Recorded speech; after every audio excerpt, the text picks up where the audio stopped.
things around us that hold so much history that we walk by every day, well, nearly every day, that have a really fascinating story to tell. I'm talking this time about clamshells.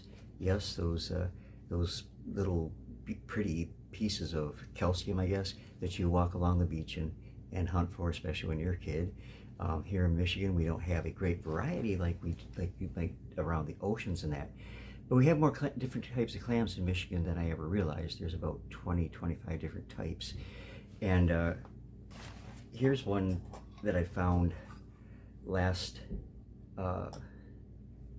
summer. And it's almost got like a wing on it. And you open it up and it's the most, I don't know if you can tell on there, but it's a beautiful, beautiful opalescent pinkish color. And then the female, I believe this is the female version of that same species. And again, the mother of pearl inside is just beautiful. Well, they fascinated me as a kid when I was on vacation with my folks, and I picked up a lot of them over the years, never realizing the story in history and prehistory that they had to tell. Now, this video is going to be about clam artifacts that I have found here, because the Indians used clams for many things. With just the slightest of modification, simple shell spoons were made out of clam shells, as were paint pots for putting their pigments in, and also they were used for spoons, hoes, scoops, excuse me, fleshers, saws, knives, gouges, celts, scrapers, pendants, graters, I already said knives, fish hooks, fishing lures, and fish scalers. So it was a very, it was an important creature to the Native Americans, because not only did it sustain them physically by providing a rich source of food for them, the shell that was left over helped sustain them too in their lifestyle, being able to shape it so easily. I think a lot of what I find in shell you can also find in stone, but I think the shell was used maybe when time was more at a crunch, maybe not time to form something out of stone, and it was easy enough to work the clamshell. But when the first European explorers of the Atlantic seaboard found many Indian tribes cultivating their maize, beans, and squash with primitive agricultural tools, they found them fashioned from unworked shells lashed together to form root handles. And the large firm valves of the clamshells were most frequently used. Now, as I said, they were used also as scoops and gouges, and they were used in the making of dugout canoes, interestingly. And you see, to make a dugout canoe, the Native American men would take the downed tree and they would burn into it and then chop the carbonized wood away after it burned. And so the shell would be perfect for doing that, and was used for that in particular.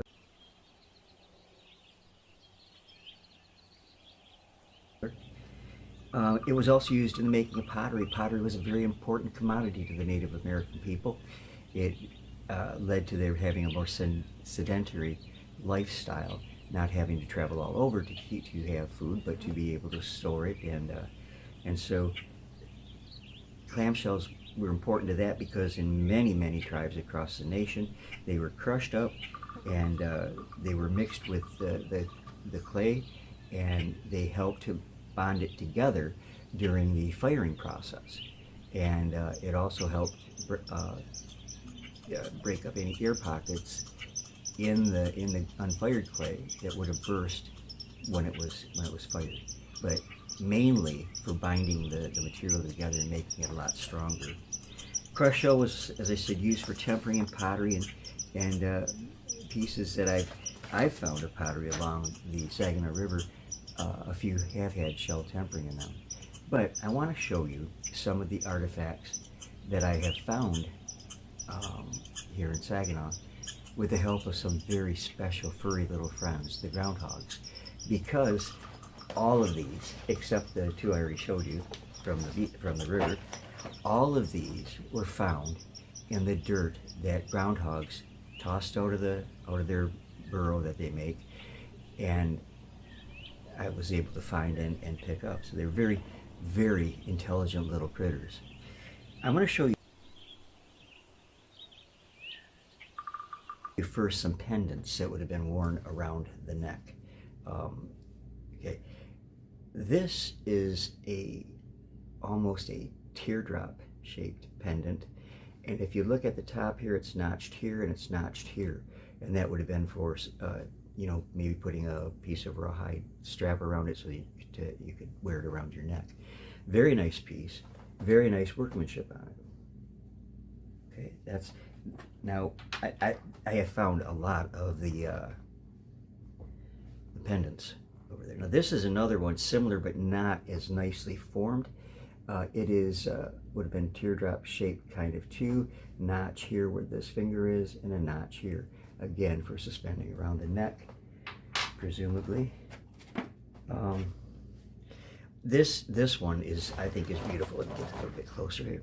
This one I think is absolutely beautiful. It was formed so nicely, and you can see on the edges how it's been ground and almost pecked away at like they would do with stone. There's a broken drill hole here where it would have been suspended from the neck. It is a very, very nice piece, very, very nice shape, and I'm sure whatever brave warrior or brave woman of the tribe wore this, they were very proud of it. It's a really nice piece. And then you find a few that are a little more, well, you wonder what they were thinking when they made it. This is sort of teardrop shaped, but only half. Suspension hole here, countersunk drill hole. You can usually tell when a piece is an actual Native American drilling because it is countersunk around the hole.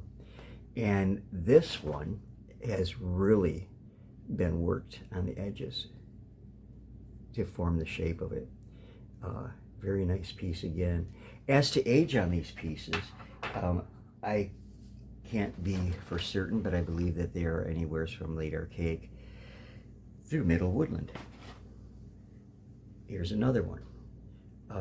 Now, I don't know if this piece over here was larger or if it broke off. It doesn't. It looks like it was worked into that shape. It does look broken. Suspension hole drill here that broke through, or it didn't necessarily break through. They only had to tie it around those. And another smaller one over here on this side. And again, very nice. And I have several more specimens, but they're pretty much similar to those ones that I just showed you. Now, here is something really interesting, really intriguing to me. I found a number of clamshells that were broken like this. Now, I'm trying to figure out what it could have been used for. It could have maybe been held like this and used as a, you know, a spoon. Or who knows what else they might have used it for. But one of the cool things about this is that I also found close by a device, a tool that is this piece. And it is what I believe was used to break that shell. You can see how it fits perfectly in there.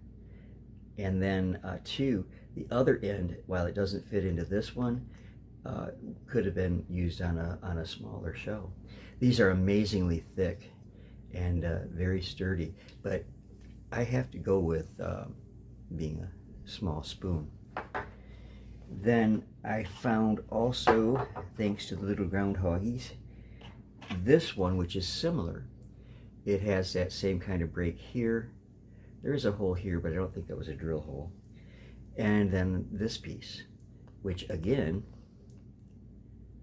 would have been perfect. I can't get that to go right with looking at the camera. Ugh, dyslexic.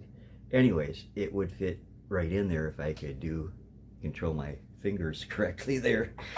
But it, same thing.